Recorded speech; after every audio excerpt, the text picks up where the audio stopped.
बेटी हूँ बोझ नहीं। ये कहानी एक लक्ष्मी नाम की लड़की की है। एक लड़की थी, जब उसका जन्म होने वाला था तब उसके दादा दादी और घर के रिश्तेदार जश्न की तैयारी कर रहे थे, क्योंकि उन्हें लगता था कि लड़का होगा। पर ऐसा नहीं था, लड़की हुई।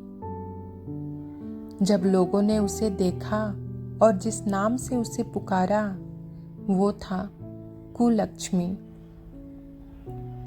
नाम सुनने में अजीब लग रहा है ना, लेकिन वो लड़की मुस्कुरा रही थी अपना नया नाम सुनकर।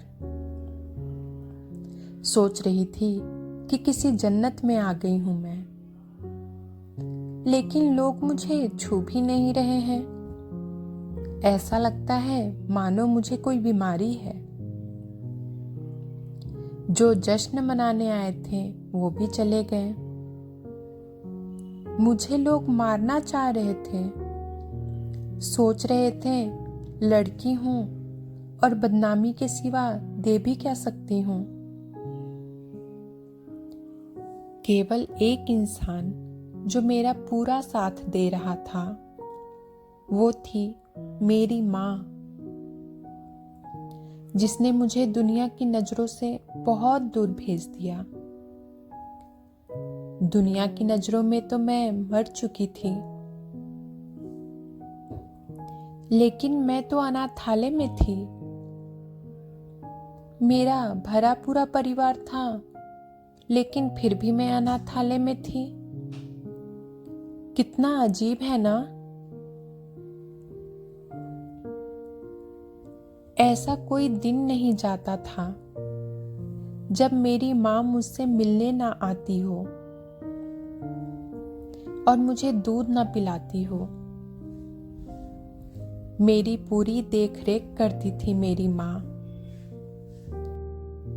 और परिवार वालों से झूठ बोलती थी कि मैं अपने सहेली से मिलने जा रही हूँ। हर रोज माँ नए बहाने बनाती थी। एक दिन मुझे तेज बुखार हो गया और उस दिन माँ पूरे दिन मेरे साथ रही और मुझे सुलाकर ही वापस घर गई। पापा ने पूछा कि इतनी देर कैसे हो गई, तो वो बोली कि मेरी सहेली की तबीयत खराब थी और मैं उसकी मदद करा रही थी। पापा ने गुस्से में उस दिन मम्मी की पिटाई भी की। माँ दर्द सह रही थी, लेकिन फिर भी मुझसे छिपा रही थी। उन्हें लगता था कि मैं तो बच्ची हूं, मैं क्या समझूंगी। लेकिन ऐसा नहीं था, मैं सब समझती थी। मैंने भी सोच लिया कि सब जानकर ही रहूंगी। मैं मैडम के पास गई और बहुत रिक्वेस्ट करने पर उन्होंने मुझे सब कुछ बता दिया। यह सब सुनकर मुझे बहुत गुस्सा आया। मैंने तभी सोच लिया कि कुछ अलग करके दिखाना है। कुछ बड़ी हुई तो मैंने बॉक्सिंग क्लब ज्वाइन कर लिया। जब 18 साल की हुई तो मुझे स्टेट चैंपियन का खिताब मिला। 2 महीने बाद मेरा एक पाकिस्तान की लड़की से नेशनल मैच था। जब मीडिया मेरा इंटरव्यू लेने मेरे पास आई तो मेरी माँ का फोन आया और वो बेचारी बोली कि बेटी प्लीज अपने परिवार की बुराई मत करना। मुझे तो हंसी आ रही थी कि मेरी माँ आज भी अपने परिवार को बचा रही थी। मैंने इंटरव्यू दिया और पूरी जनता ने टीवी पर वो इंटरव्यू सुना।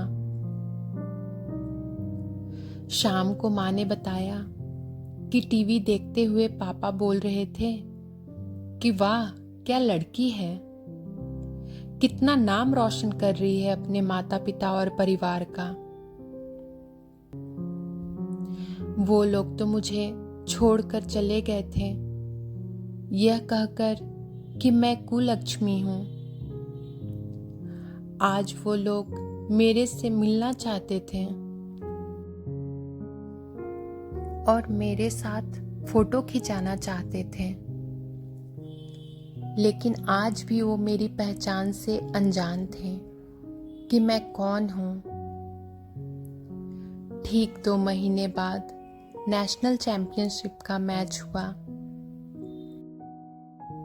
और वो सभी मुझे देखने आए थे। बहुत सारे लोग मैच देखने आए थे और सभी बोल रहे थे, you can do it, you can do it. लेकिन मेरी नजरें उस भीड़ में अपने परिवार को तलाश रही थी। दूर भीड़ में मुझे मेरा परिवार नजर आया। उनको देखते ही मेरे अंदर गुस्सा भर गया और सारा गुस्सा मैंने अपने प्रतिद्वंदी पर निकाल दिया और वो नेशनल खिताब अपने नाम कर लिया। फिर क्या, सभी मुझ में इंटरेस्टेड हो गए। लोग मुझसे मेरे परिवार के बारे में पूछने लगे।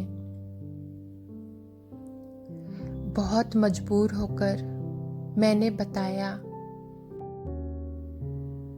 मैं वो लड़की हूं जिसे 20 साल पहले मार दिया गया था, जिसे सबसे पहला नाम कुलक्ष्मी दिया गया था। मेरे पूरे परिवार की आंखें नम हो चुकी थीं। तभी दूर भीड़ में से भागकर कोई मेरे पास आया और मुझे बेटी कहकर पुकारा। ये सब मानो मेरे लिए कोई सपने जैसा था।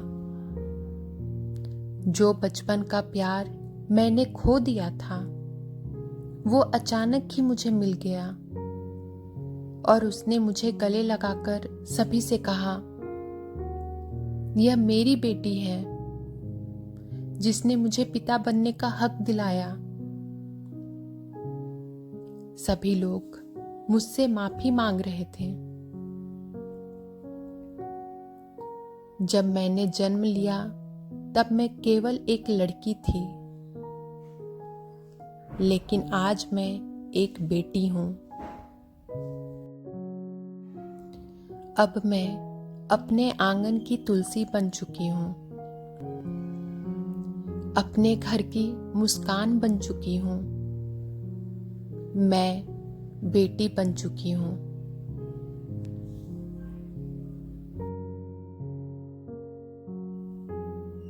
दोस्तों, बेटी बोझ नहीं होती। आज के समाज में सभी लोगों को इस हकीकत को अपनाना होगा, तभी महिला सशक्तिकरण का सपना पूरा होगा। आपको ये कहानी कैसी लगी और आप इसके बारे में क्या कहना चाहते हैं, ये सब बताने के लिए आप नीचे लगे कमेंट बॉक्स में जाइए और अपना कमेंट लिखकर हमें भेज दीजिए।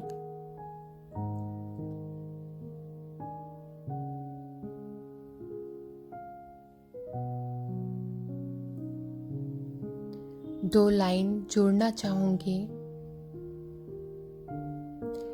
होती नहीं बेटियां हर किसी की चाह में, होती नहीं बेटियां हर किसी की चाह में। जहां न सोचा हो पहुंच जाती हैं उस राह में।